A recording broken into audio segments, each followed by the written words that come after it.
स्वागत है आपका मेरे हिंदी स्टूडियो में। तो मेरे सारे भाइयों और बहनों, दोस्तों ठीक है, तो मेरे सारे दोस्तों 28 जुलाई है आज और विक्रांत रोना सारी जगह पे रिलीज़ हो चुकी है। जी हाँ, किच्चा सुदीपा सर की much awaited most awaited movie Vikrant रोना सारी जगह पे रिलीज़ हो चुकी है। मैंने इसका हिंदी वर्जन देखा हुआ है, ये 3D में भी रिलीज़ हो गई है। आपको 2D देखना है आप 2D देख सकते हो, लेकिन मैं आपको बताऊँगी कि आप इस मूवी को 3D में ज़रूर देखिएगा, क्योंकि 3D में इसका जो एक्सपीरियंस है वो आपको बहुत अच्छा आएगा। अब कहानी की बात करूँ तो कहानी के बारे में शॉर्टकट में बताऊँ ना, थोड़ा सा लिटिल बता देती हूँ कहानी के बारे में। ज़्यादा कुछ नहीं बताऊंगी, नहीं तो वो स्पॉइलर हो जाएगा। ये कहानी है एक गांव की, जहाँ पे मिस्टीरियस तरीके से मर्डर हो रहे हैं। ये मर्डर कौन कर रहा है, किस लिए कर रहा है, ये गांव वालों को कुछ भी नहीं पता चल रहा है। और साथ ही साथ गांव में एक इंस्पेक्टर की हत्या की जाती है। बहुत ही मिस्टीरियस तरीके से एक इंस्पेक्टर को बहुत ही बुरी तरीके से मारा जाता है। और इस केस को सॉल्व करने के लिए बच्चों को क्यों मारा जा रहा है, इंस्पेक्टर को क्यों मारा, तो ये सारी की जो केस है वो सॉल्व करने के लिए हमारे इंस्पेक्टर विक्रांत रोना की एंट्री हो जाती है। उनकी एंट्री मुझे बहुत अच्छी लगी। तो हमारे इंस्पेक्टर विक्रांत रोना को अभी ये केस सॉल्व करना है।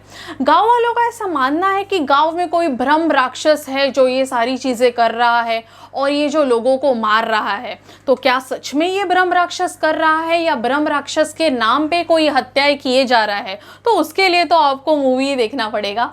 अब बात करेंगे किच्चा सुदीपा सर के साथ साथ अदर कास्ट की, जिन्होंने बहुत अच्छी एक्टिंग की है, जिन्होंने बढ़िया प्रदर्शन दिया हुआ है।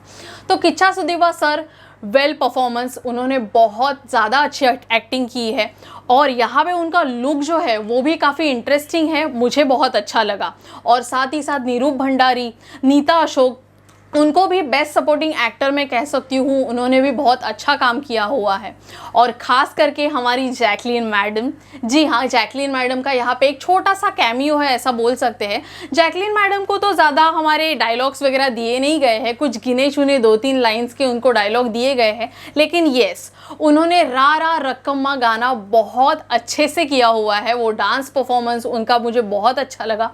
मतलब उनको वो कुछ मिनट के लिए आई, लेकिन उन्होंने काफ़ी अच्छे से डांस किया, वो माहौल उन्होंने बना दिया, तो वो सब कुछ अच्छा है इसमें। और सबसे इम्पोर्टेंट बात ये है कि ये विक्रांत रोना का जो बजट है वो ऑलमोस्ट 95-96 करोड़ का बजट है।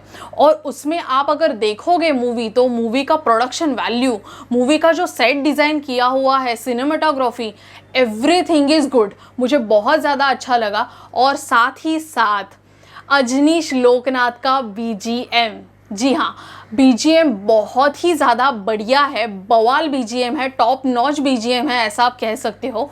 और साथ ही साथ मैं ये भी कहूँगी कि जो मूवी के गाने चलते हैं, रारा रकम्मा गाना छोड़ के, लेकिन कुछ ऐसे गाने हैं जैसे कि किच्चा सुदीप का एक गाना है, एक स्लो-मो गाना है, तो उसमें मुझे थोड़ा सा ना वो नॉस्टैल्जिक वाला फीलिंग आया।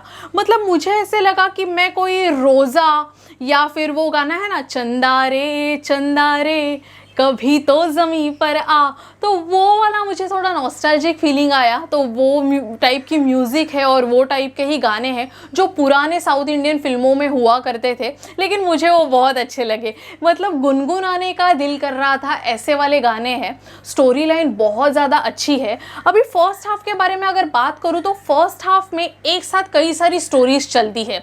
जैसे कि हमारे नीरूप भंडारी जो है, उन्होंने यहाँ पे गांव के एक संजू का रोल किया हुआ है। संजू एक गांव का जो एक रिस्पेक्टेड आदमी है, उसका बेटे का रोल यहाँ पे निरूप भंडारी जो है वो कर रहे हैं। वो बहुत साल के बाद गांव में आते हैं और फिर नीता अशोक जी के साथ उनकी लव स्टोरी है। तो उनकी एक लव स्टोरी एक जगह पे चल रही है, दूसरी जगह पे जो हमारे किच्चा सुदीपा सर है यानी कि विक्रांत रोना, वो और उनकी बेटी, उनकी एक पर्सनल स्टोरी यहाँ पे चल रही है। और साथ ही साथ गांव वालों की एक स्टोरी चल रही है कि गांव में कोई ब्रह्म राक्षस है जो कि सबको मार रहा है।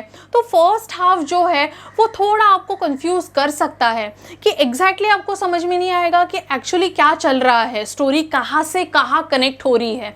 शक तो आपको सब पे जाएगा कि कौन एक्चुअली ये मर्डर कर रहा है, कौन किसके साथ बदला ले रहा है, ये सब कुछ क्या हो रहा है। तो ये थोड़ा कन्फ्यूजन है, लेकिन जहाँ पे आपकी सोच ख़त्म होती है वहीं पे सेकेंड हाफ चालू हो जाता है, और सेकेंड हाफ बॉम्ब है, बॉम्ब, सच में ऐसा बोल सकती हूँ मैं। सेकेंड हाफ में आपको जो जो सवाल पड़े हैं फर्स्ट हाफ को लेके वो सारे क्लियर हो जाते हैं। सेकेंड हाफ में स्टोरी जो है कंप्लीटली रिवील हो जाती है। सस्पेंस ट्विस्ट से भरा हुआ ये मूवी है। कब कहाँ पे कौन सा सस्पेंस आ जाएगा, कब कहाँ पे कौन सा ट्विस्ट आने वाला है, ये आप प्रेडिक्ट ही नहीं कर सकते। असली मर्डरर कौन है और वो ये सब कुछ क्यों कर रहा है, वो आपको आखिरी 20 मिनट्स में सब कुछ क्लियर हो जाता है।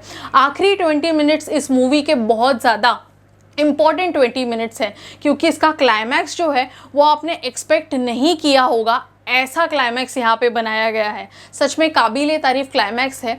और वीएफएक्स, विजुअल इफ़ेक्ट्स बहुत ज़्यादा अच्छे हैं। लग रहा है कि फ़िल्म में इतना खर्चा कहाँ किया हुआ है, तो वो सब कुछ बहुत अच्छे से दिखाया हुआ है।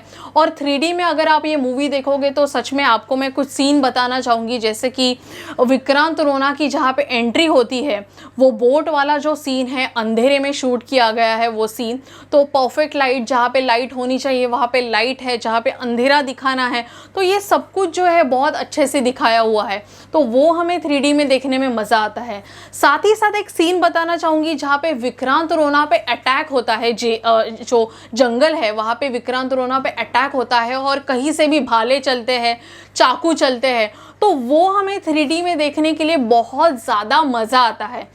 तो 3D में अगर आप देखोगे तो आपका पैसा वसूली है, ऐसा मैं कह सकती हूँ। बाकी अगर इसके नेगेटिव पॉइंट्स के बारे में बात करूँ तो नेगेटिव पॉइंट तो मुझे एक ही लगा कि फ़र्स्ट हाफ में स्टोरी जो है वो 2-3 स्टोरीज़ एक साथ चलती है, तो आप थोड़ा कंफ्यूज हो सकते हो, तो वही एक मुझे नेगेटिव पॉइंट लगा कि आप सोच में पड़ जाते हो। बाकी ऐसे नेगेटिव पॉइंट जैसा तो मुझे ऐसा कुछ भी नहीं लगा। ये मूवी जो है शुरुआत से ही अपनी पकड़ बनाए रखती है, जो एंड तक बनाए रखती है। फैमिली के साथ तो इस मूवी को ज़रूर देख सकते हो। और सबसे इम्पोर्टेंट बात यह है कि हिंदी डबिंग में उन्होंने कुछ मराठी डायलॉग्स भी यूज़ किए हुए हैं, तो स्पेशली मैं मराठी हूँ तो मुझे वो मराठी डायलॉग सुनने में बहुत मज़ा आया, मुझे अच्छे लगे वो मराठी डायलॉग। अगर रेटिंग्स की बात करो तो मैं इस मूवी को 3.5 स्टार तो ज़रूर दूंगी। विक्रांत रोना आप जल्द से जल्द थिएटर में जाइए और ज़रूर देखिएगा। आज के वीडियो के लिए इतना ही। अगर आपको वीडियो अच्छा लगा है तो लाइक, शेयर और कमेंट करना ना भूलिएगा, और ऐसे अच्छे अच्छे वीडियोस के लिए मेरे चैनल को सब्सक्राइब करना ना भूलिएगा। तब तक के लिए बाय।